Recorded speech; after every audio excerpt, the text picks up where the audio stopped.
Introducing the challenger, the Iron Sheik. The Iron Sheik! Iran! Iran! Iran! He was very easy to hate. Oh, look at that! Good. Oh, he's gonna break his back.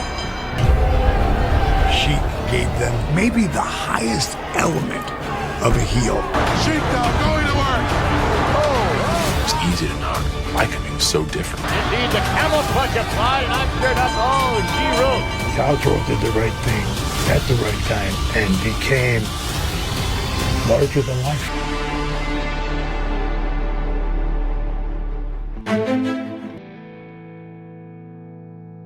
Professional wrestling thrives on its heroes and villains, but few have ever embraced the role of a villain quite like the Iron Sheik. With his thick Persian mustache, curled toe boots, and guttural proclamations of disdain for America, he was the ultimate bad guy at the height of the Cold War era.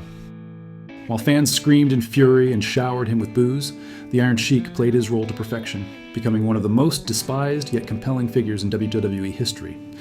But behind the gimmick was a real man, a man with an incredible story of struggle, triumph, and eventually reinvention. His legacy extends beyond the wrestling ring, as he became a symbol of an era, a controversial figure who defined what it meant to be a villain. The Iron Sheik was not just a character, he was an embodiment of geopolitical tensions, a performer who took the animosity of the world and turned it into entertainment. This is the story of the Iron Sheik, wrestling's most iconic foreign villain, a man whose journey from the depths of hardship to the peaks of wrestling stardom is as fascinating as it is tumultuous. Born in 1942 in Tehran, Iran, Khosrow Vaziri grew up in a time when Iran's culture was rich with traditions of wrestling and combat sports. He was a gifted amateur wrestler and quickly rose through the ranks, earning a spot as a bodyguard for the Shah of Iran. His skills led him to represent Iran in Greco-Roman wrestling, and he even tried out for the Olympics. However, the tides of history and personal ambition took him elsewhere. Vaziri sought greater opportunities outside of his homeland, eventually making his way to the United States in the late 1960s. The move was a bold one, taking him from the familiar arenas of Iranian wrestling to a country where he would have to rebuild his life from the ground up. Though he left behind his home, his culture, and his family, he carried with him the resilience and determination that had defined his early years. His arrival in America marked the beginning of a new chapter, one that would transform him from an unknown foreigner into a globally recognized icon. It was in the US that Vaziri discovered a different kind of wrestling, one that mixed athleticism with theatricality, and it was there that his fate as a wrestling legend was sealed. In 1972, Vaziri's transition from amateur to professional wrestling was facilitated by Vern Gagne, a respected figure in the wrestling world. Under Gagne's tutelage, Vaziri trained alongside notable wrestlers, including Ric Flair, at Gagne's wrestling camp. This intensive training regimen was instrumental in equipping Vaziri with the skills necessary for the professional circuit. Gagne's influence extended beyond training. He played a pivotal role in shaping Vaziri's early career by introducing him to the American Wrestling Association, where Vaziri began to make his mark. Following his training, Vaziri debuted in the AWA, initially wrestling as a babyface under his real name. His legitimate wrestling background and athletic prowess earned him respect among fans and peers.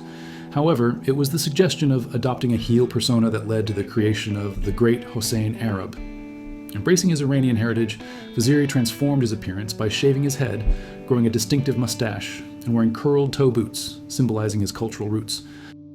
He also introduced the use of Persian clubs, challenging opponents to match his strength and endurance, a nod to traditional Iranian training methods. This character resonated with audiences, especially against the backdrop of the Iranian Revolution, positioning him as a prominent heel in the wrestling scene. In the late 1970s and early 1980s, Vaziri expanded his wrestling portfolio by competing in various territories, including the WWF in 1979, where he debuted and won the first ever Battle Royal in Madison Square Garden, New York City. This earned him a title shot at then-champion Bob Backlund, who pinned him later that night in a 30-minute battle.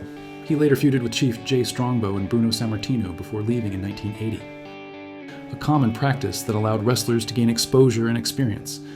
He wrestled in regions such as Mid-South Wrestling, Georgia Championship Wrestling, and Maple Leaf Wrestling in Canada. During this period, he achieved notable success, including winning the NWA Canadian Heavyweight Championship, Toronto version, twice, and the NWA Mid-Atlantic Heavyweight Championship.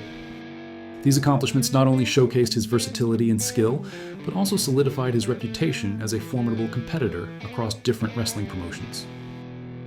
Vaziri's return to the WWF in 1983 marked a significant turning point in his career. Reintroduced as the Iron Sheik, he quickly ascended the ranks to challenge Bob Backlund for the WWF World Heavyweight Championship. In a match held on December 26, 1983, at Madison Square Garden, the Iron Sheik capitalized on a kayfabe injury to Backlund's neck, applying his signature camel clutch submission hold. Backlund's manager, Arnold Scotland, threw in the towel, resulting in the Iron Sheik's victory in his first WWF World Heavyweight Championship.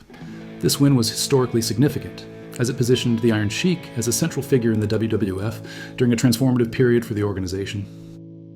This wasn't just any win. Backlund had been champion for nearly 6 years.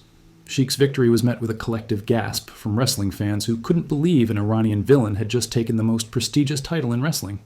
It was the ultimate heel move, and the heat he generated was off the charts. But Sheik's reign was not meant to last. Just weeks later, in January 1984, he was booked to lose to a rising star named Hulk Hogan. And just like that, with a boot, a leg drop, and a pin, Hulkamania was born. Sheik, in a moment that changed wrestling forever, became the sacrificial lamb that propelled Hogan into superstardom. Did Sheik take it personally? No. Did he want to break Hogan's back? Maybe. Did he still spend the next 4 decades calling him a Hollywood blonde jabroni on Twitter? Absolutely. The Iron Sheik may have lost the WWF Championship to Hulk Hogan in 1984, but his career was far from over. In fact, what followed was an eventful journey that saw Sheik remain a fixture in professional wrestling, entertaining fans with his unique blend of legitimate wrestling skills, over-the-top villainy, and sheer unpredictability. Rather than fading away, Sheik capitalized on his notoriety and transitioned into new rivalries, new alliances, and new antics that kept him in the spotlight for years. After his loss to Hogan, Sheik remained a major player in the WWF, quickly pivoting to tag team success. He formed an alliance with another notorious foreign heel, Nikolai Volkov. Together, they became one of the most hated teams in wrestling, with Sheik's anti-American rants complemented by Volkov's proud Russian nationalism. At WrestleMania Y, the duo cemented their place in history by defeating the US Express to win the WWF Tag Team Championships. With Freddie Blassie as their manager, Sheik and Volkov were the perfect Cold War-era villains, drawing nuclear heat from crowds wherever they went. However, by the late 1980s, Sheik's career took a hit due to personal issues. In 1987, he and fellow wrestler Hacksaw Jim Duggan were arrested together for possession of drugs while traveling between shows. The irony? They were supposed to be bitter enemies on TV, but in real life, they were caught riding in the same car. The arrest was a huge scandal at the time, and while Duggan received a slap on the wrist, Sheik's WWF career suffered significantly. By the early 90s, the Iron Sheik was given a second chance in WWF, but with a twist. He was rebranded as Colonel Mustafa, a loyal ally to Sergeant Slaughter. Yes, the same Sergeant Slaughter who had been his sworn enemy in the 80s was now his partner in crime. This was during the controversial Gulf War storyline, where Slaughter turned into an Iraqi sympathizer and aligned himself with Mustafa and General Adnan. Together, they feuded with Hulk Hogan and the Ultimate Warrior, but the angle was met with mixed reactions from fans. It was an attempt to recapture the heat Sheik had generated in the 80s, but times had changed and the storyline felt forced. Sheik's role as Colonel Mustafa was short-lived, and by the mid-90s, he once again faded from the WWF roster. However, this did not mean he was done with professional wrestling. After his exit from WWF, Sheik bounced around the wrestling world making stops in WCW, AWA, and various independent promotions. While he never recaptured his former glory, he remained a notorious and entertaining presence. His later years saw sporadic WWF returns, including an unforgettable moment at WrestleMania 17, where he won the gimmick battle royal simply because he was too physically broken to be thrown over the top rope like everyone else.